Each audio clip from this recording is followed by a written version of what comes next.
Welcome to the Encore Audio Archives YouTube channel. I'm Taper Dave, and this is my channel. I've uploaded hundreds of talks here that I've recorded at meetings in West LA, and I've also recorded conventions starting in 2013. I've got a bunch of those up. And Walt and Mary Murray, the original owners of Encore Audio Archives, started the company in the 80s, and Walt recorded Joe and Charlie's and a bunch of stuff down in Vista, California. My sobriety date is June 20th of 1994.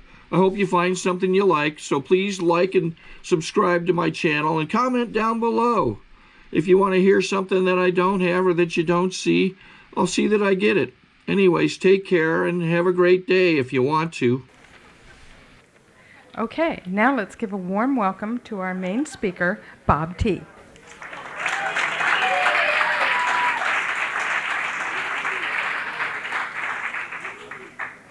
I'm Bob. I'm an alcoholic. And I think I want to thank Donna. She caught me about 10 minutes before the meeting started tonight, and I do want to thank Donna. We have a lot of history together. Don and I hung out together in my early sober biker days, and I actually had colors on my back then, which is it seems like that's like another human being, like racing around Venice, sober, going to meetings with colors. Anyways, a lot changes here. If I saw myself as I was then, I would scare me. I mean, it's like the one nice thing about Alcoholics Anonymous is,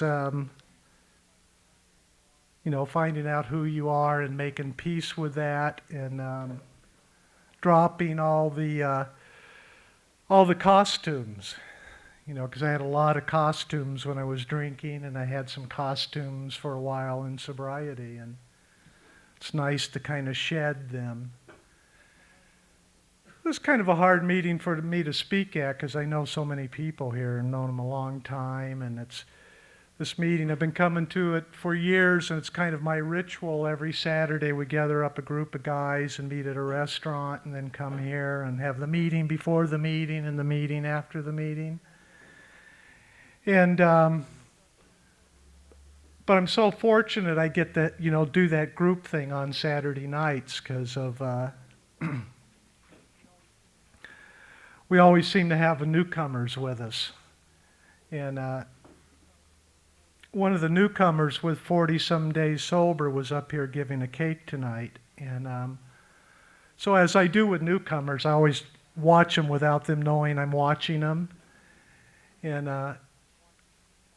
watching them smile and laugh and hug the person he gave a cake to. And I was just sitting there going, yeah. It's Alcoholics Anonymous, When I met him on day one, he wasn't laughing, and he wasn't smiling, and he wasn't hugging nobody.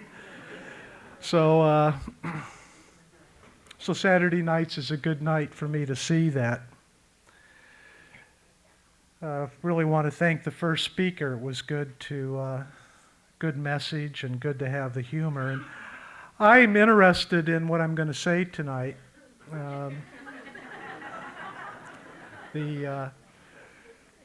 And I hesitate because I know there are a lot of new people here, and I certainly don't want anybody to get a view of where my life is right now is how life always is for me in Alcoholics Anonymous.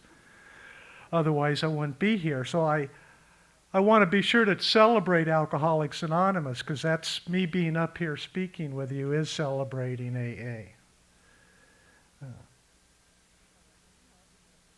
But I've been having a tough time.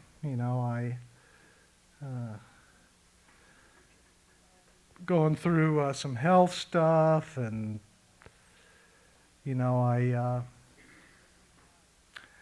every night for about the last 3 months, I contemplate the loaded 38 in my bedstand next to my bed as the solution, and I just put it off one more day. And what allows me really to understand is what it is in our book is, and it's a lot in the second step. But I'm mentally ill. I really am. I mean, I really get that's my shortcoming, folks. In 24 days, I'll celebrate 21 years of complete being a sober member of AA. 21 years. Yet I'm contemplating the gun in my nightstand. I'm mentally ill. And what happens, if you stay sober a long time, there's nothing to deflect the noises that go on in your head, and the noises just get like really noisy, like this whole little army. And my only defense against that is the spiritual principles. And that noise has just been really loud. I've been back east for a week on business, and I came back yesterday, and it took me about 7 hours to get back because of a delay in Pittsburgh. Another exciting place, Pittsburgh, to get delayed in. Yeah, it might have been Boise, Idaho, but now being alcoholic, it's really, and I fly a lot for business. I'm always on planes. And you know what? It's really sometimes not good for me to be just with me for 7 hours, other than what would you like to drink? That's the only distraction. So, and I remember, I brought some books and magazines, and I had them, in my little carry-on, but no, I'll leave them there. I think I'll just entertain me. So, so I got back last night, and it's been an interesting day.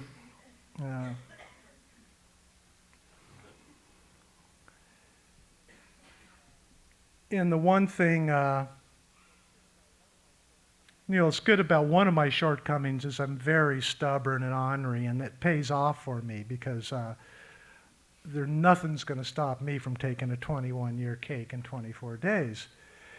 And another thing that, I have to stay sober at least till January of 1999 because this organ called me to speak up there. And that's the way I am. I can't drink before I meet all my AA commitments. So I'm stuck till at least January of 99.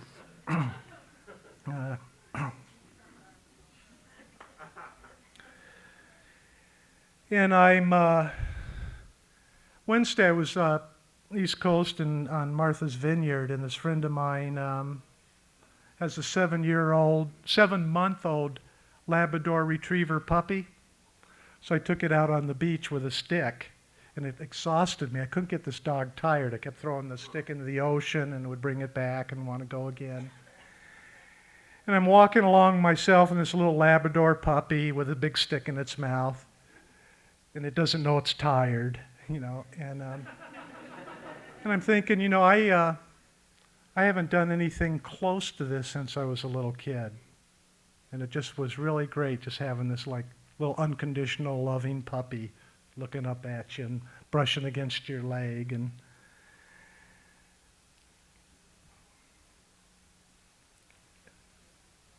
And on Thursday I did something, I guess it's like, staying around here a while, we kind of go on automatic about doing the things that we need to do to take care of ourselves. But on Thursday I called Bill Wilson's house in Dorset, Vermont, where I've been a couple of times over the years, where Bill and Lois are buried, and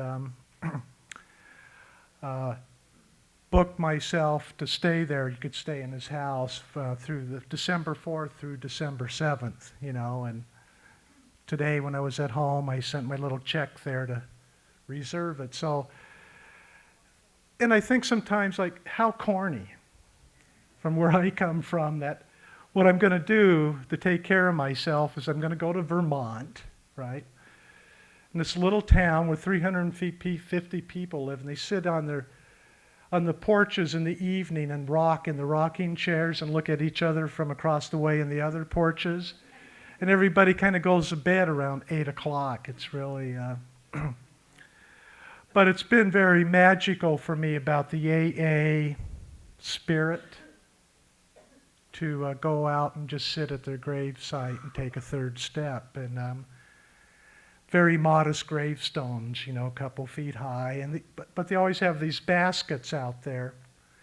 And I go through all the baskets when I'm there. And they change the baskets all the time. But what you find in the baskets are like chips from Israel, wristbands from Boise, Idaho, and people coming by and leaving a little something. And it's just really very magical to me. And so I at least, can't do anything till after I go to Bill Wilson's house in December.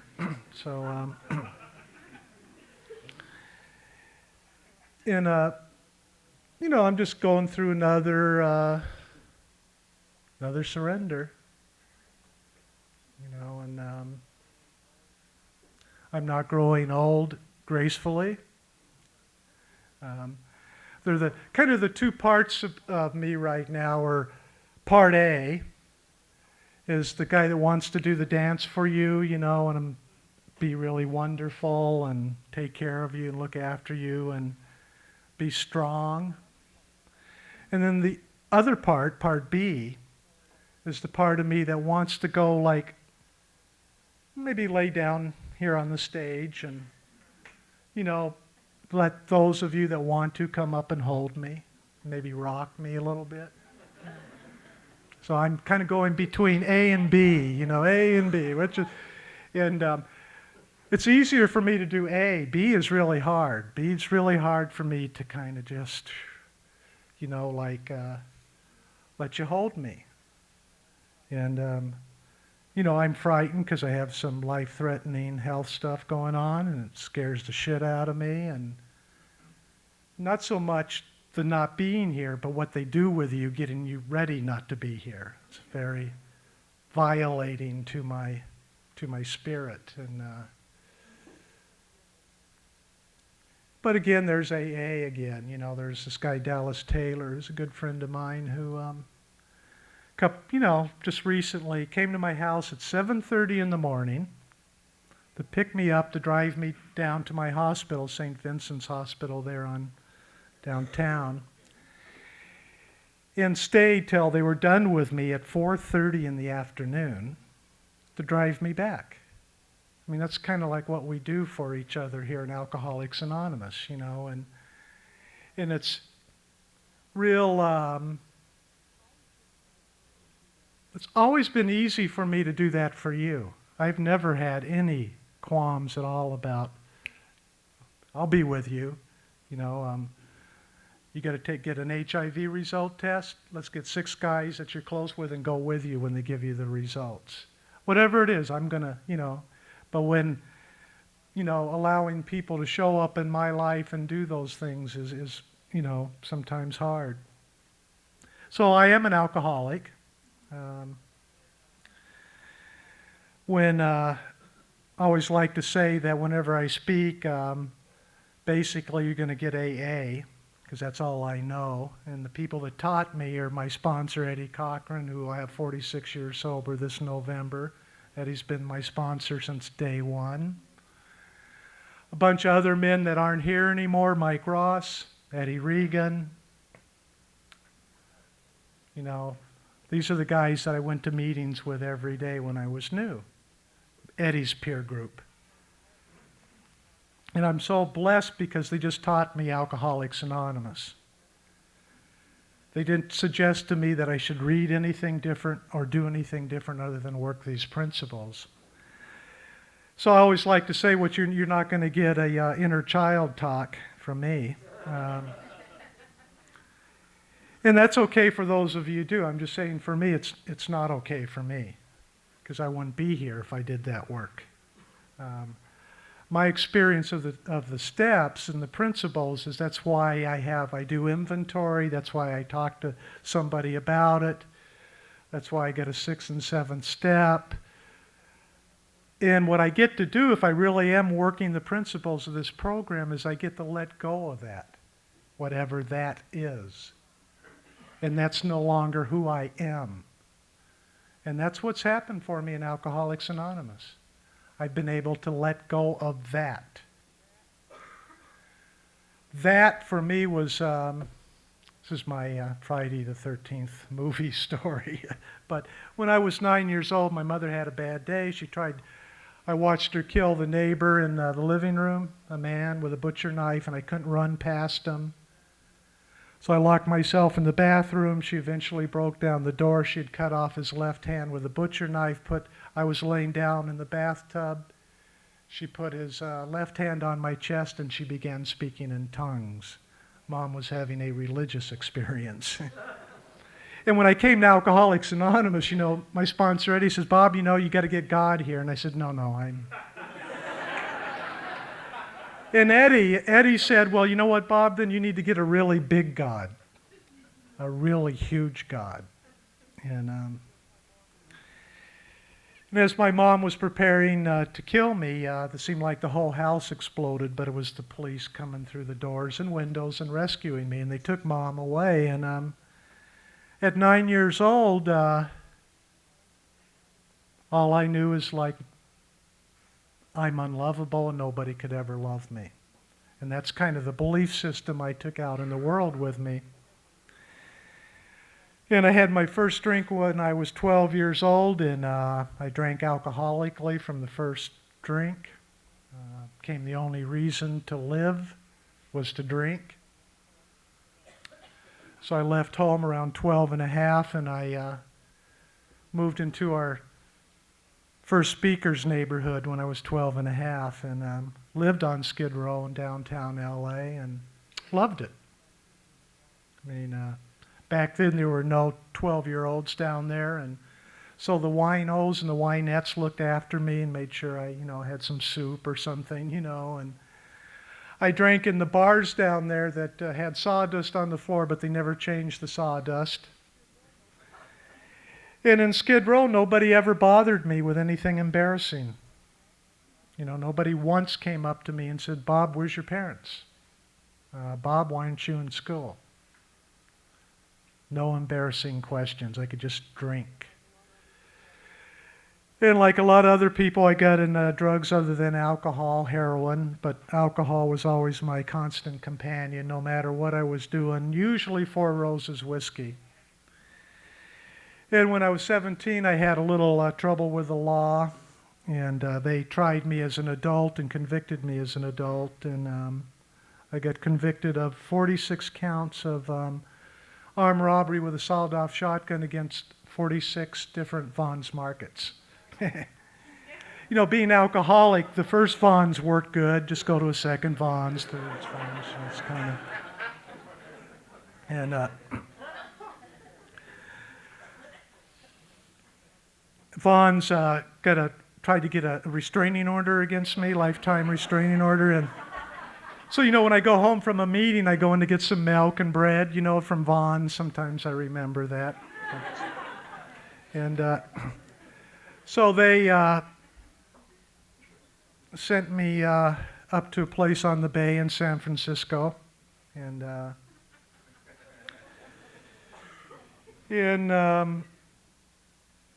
drank and drugged in there every day. Got into an extreme amount of violence in there, and it was interesting because you were rewarded for the violence. It was a positive, not a negative. And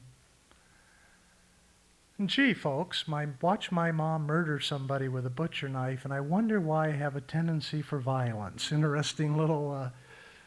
So it was a perfect place for me. I could be violent, have it approved of, have my drugs and my booze, be with the right gang affiliations. But best of all, nobody asked me any of those awkward questions. Nobody asked me, "Well, Bob, I came over to the tier today because I wanted to know what your career goals were. And I was wondering, Bob, what university do you think you're going to attend?" Never got bothered with any of that. Ran around with this maniac in there for a while. And the maniac is just turned 28 years sober, named Danny T. And, you know, like we live in the same area, and we'll be like going down the boardwalk, boom, boom, boom, boom, boom, and we see each other, and he's usually got his red wagon with one of his kids, right? And we just pause and look at each other, and we both start laughing. And then we just keep walking, because we don't have to talk. You know what I mean? I mean, we don't have any problem. So that back then, that was a problem. That was a big problem, but don't have no problems now, except what I manufacture. One of my favorite lines in the big book is, you know, they always say, you know, we come here, be happy, joyous, and free, but the sentence that comes before that is we have to quit manufacturing our own miseries, you know. It's an important key to the happy, joyous, and free part. And I got out, and I was in a market in LA, not a Vaughn's market, but a different market. Figured I'd change that. And I was waiting for that intuitive moment to know that it was okay to take down the market. And I was looking in, when I was filling up my basket, you know, with milk, I'd make sure there weren't a couple guys back there with shotguns waiting for me to come along, or somebody like me to come along. And so I was waiting for that intuitive moment, and this guy, Danny T, turns the corner and 12 steps me in the market, and takes me home, puts me on his couch. He's got sober, he's happy, he's laughing, he's racing all over. And he introduces me to my sponsor, Eddie. And I went to meetings, I don't know, 30, 40 days, and I thought Alcoholics Anonymous was really wonderful for you folks. It's really happy for Danny. It's really happy for all of you. Really was. Saw it worked for you. But you see, I'm too damaged. I'm way, way too damaged for this ever to work for somebody like me. And every ounce of my being knew that. So I left Alcoholics Anonymous, and I stopped by my sponsor's house in exiting AA, and I robbed him. And Eddie always, whenever he's a speaker and I'm in the room, he always tells that story. It's really embarrassing. You know, you get newcomers with you. You know, you just don't tell them certain things, you know.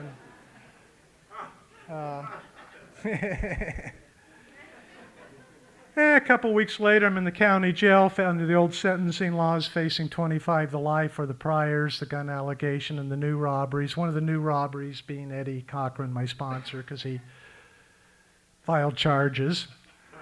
And what a rude thing to do from an AA member. And Eddie came down to the county jail to visit me, and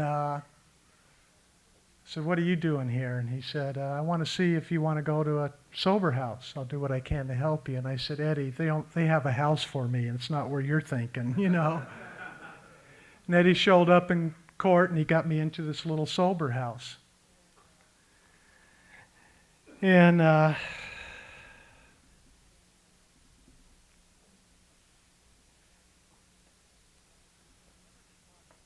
you know, I never could talk at a meeting with talking a lot about Eddie, because he's the one that kind of spoon-fed me, Alcoholics Anonymous, you know. But Eddie, for those of you who don't know him, is a happy alcoholic. His nickname is the Grasshopper. I'm an angry, depressed alcoholic. Okay. Perfect match.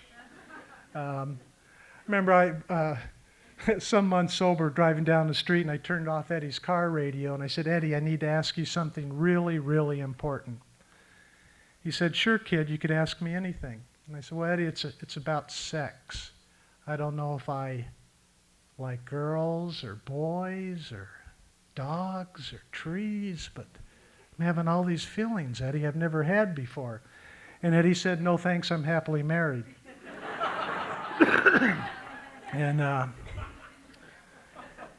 he's perfect for me, you know.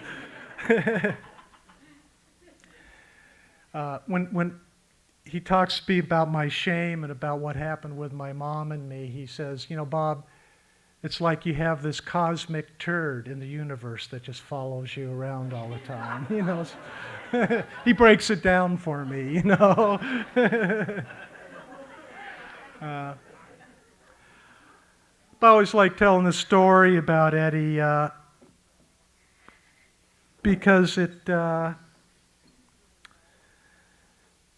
was really vital for me staying here in Alcoholics Anonymous. But the story really is about feelings. It's about the first time I ever felt Alcoholics Anonymous. I've been coming to meetings every day, the sober living, and again, like, you know, being here, I was in the rooms, going maybe 2 meetings a day, nooner at Radford every day, and some meeting somewhere in the evening.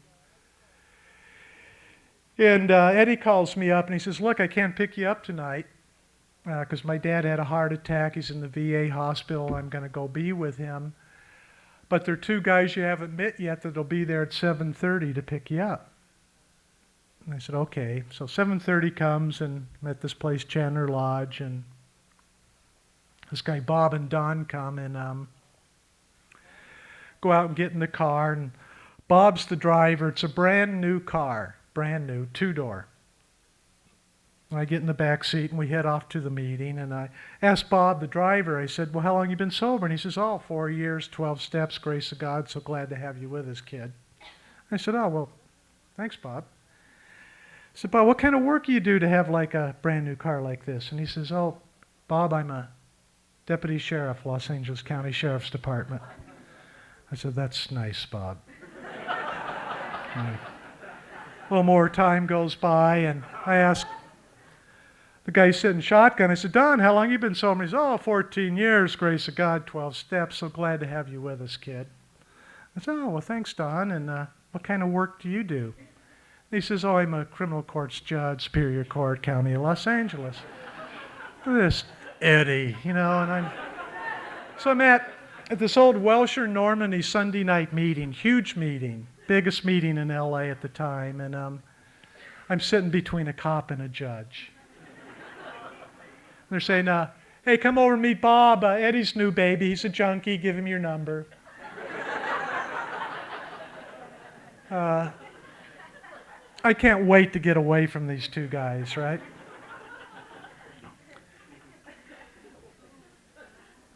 So the meeting ends and they drive me back. But, you know, like I said, it was a 2-door.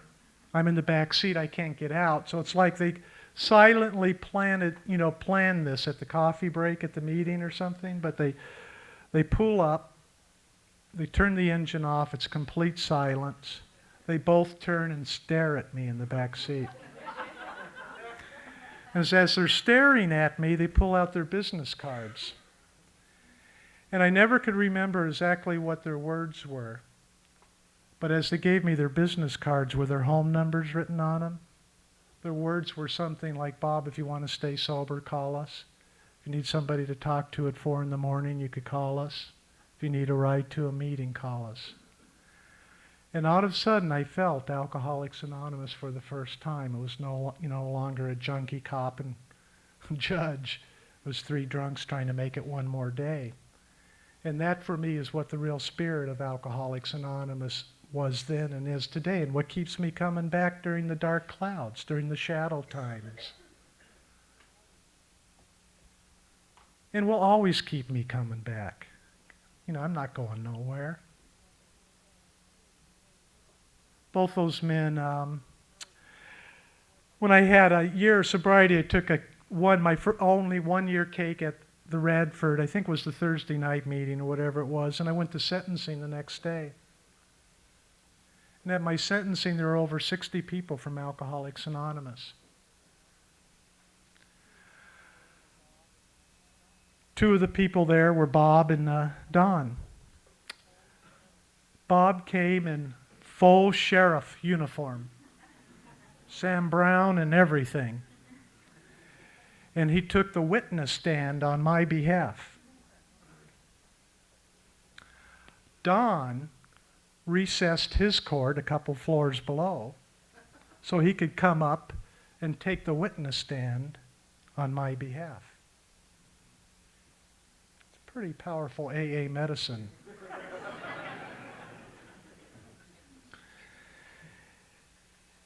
and I got probation. You know, in April of 1985, I received a full pardon. I don't know how that stuff happens, you know.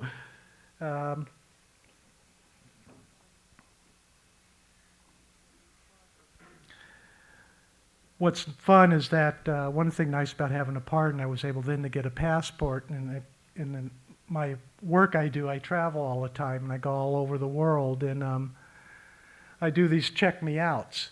I just do it. I don't do it with the people I'm with because I don't want to look like foolish, you know. But like, you know, I'll be in, you know, walking down in the afternoon. I'll get away from my clients and I'll be walking down the boulevard in Barcelona, Spain. Be walking along. I go, hey, check me out. I'm in Barcelona. This is pretty cool, you know. And I'll be in Jerusalem. Heavy Jerusalem. Heavy.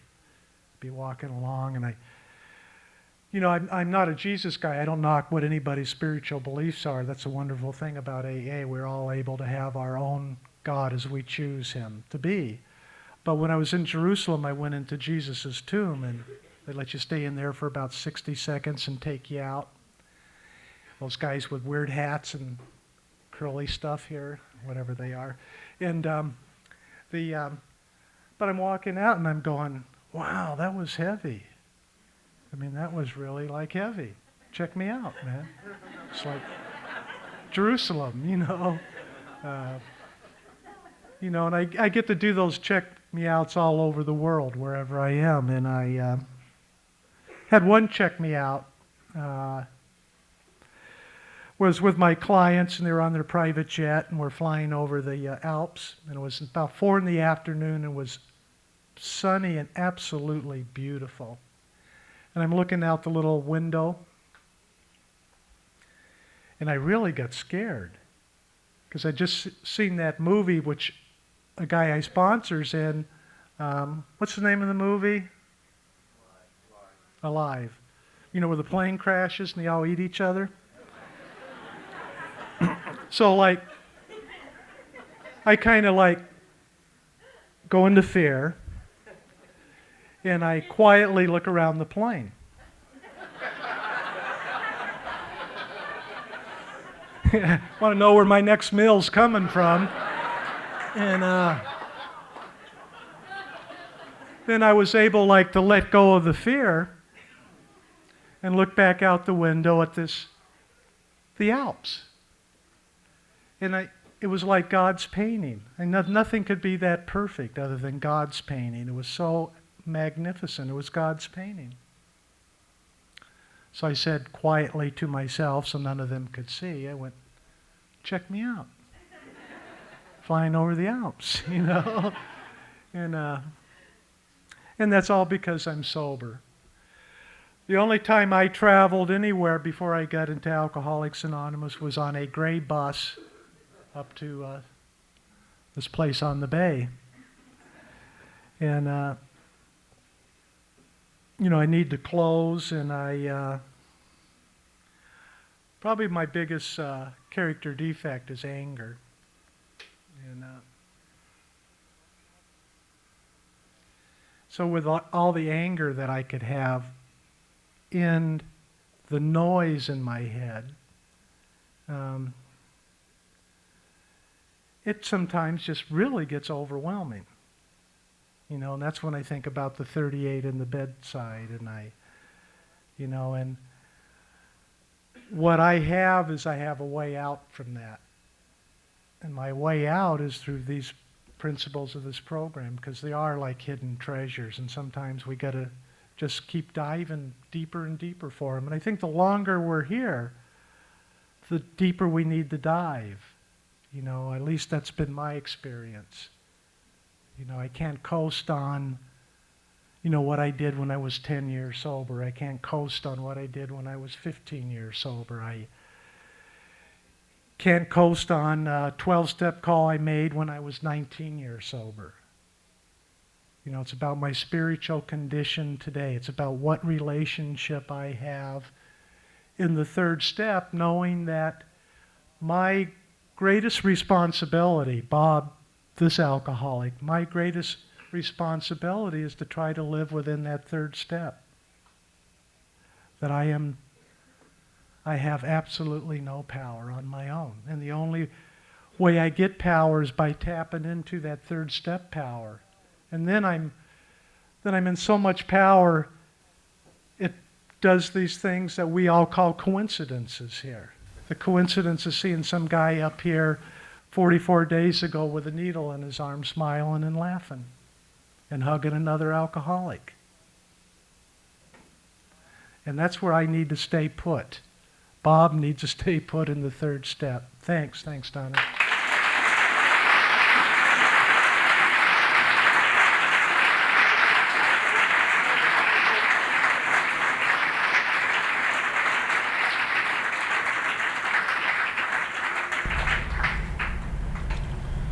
Okay, this is how I prepare my drone for launching.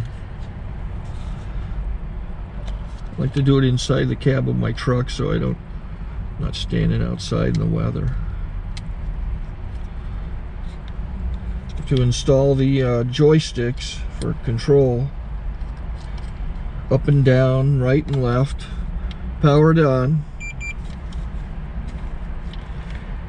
I have an Android phone that I use to connect it to the drone with. And it's actually controlled through the iPhone, through an app. Oops, wrong way. It's actually controlled through the iPhone, or through this Android phone, through the app. It's actually controlled through the Android phone, through an app, and you connect it through this short connection right here.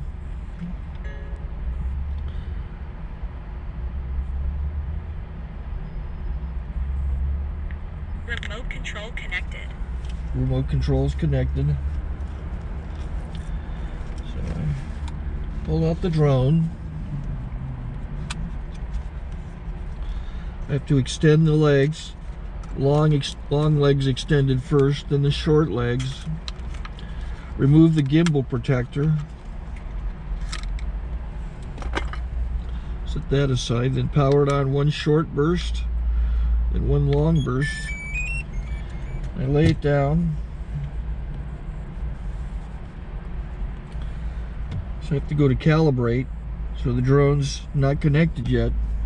It shows you here as this drone gets disconnected, even though the remote's powered on. So the drone has to establish it's connected.